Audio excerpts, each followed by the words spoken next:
My name's Alisdair Putt. I've been working as a Stabilisation Advisor for the Australian Civilian Corps in Derrawid District, Uruzgan Province, Afghanistan. I was there for nearly 9 months and recently returned to Australia 3 weeks ago. I was working as a Stabilisation Advisor. What the Stabilisation Advisor does is assist the government of Afghanistan. After nearly 30 years of armed conflict in Afghanistan, there's desperate development needs, and stabilisation advisors provide developmental help in the districts where they work. One example is the Australian government's funding the construction of a women's centre in Derrawid.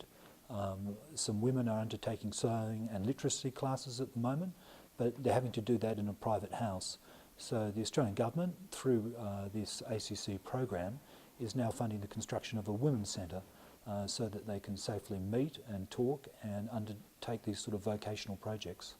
And one of the things that we've been trying to do is to ensure that the government and non-government organisations get together and meet with the local leaders so they can understand their sort of priority development needs, so that the Australian government and other agencies aren't just delivering things that we think that people need, but through the community we really find out what they want and they know what they need.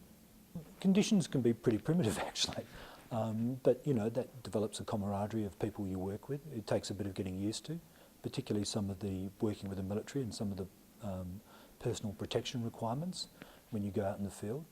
So that's one of the things you have to get used to, and flying around in helicopters and things like that. You realise that there are risks involved, and you have to carefully weigh up that the work is important enough to justify those risks. And my colleagues and I thought it was. I think I took away the sense of the challenges there. I think AusAid and the Australian government and other agencies have done a great deal, but there's still an enormous amount to be done. And it's not going to be a quick fix, but I think we've really assisted the government and the people, but the challenges are still there.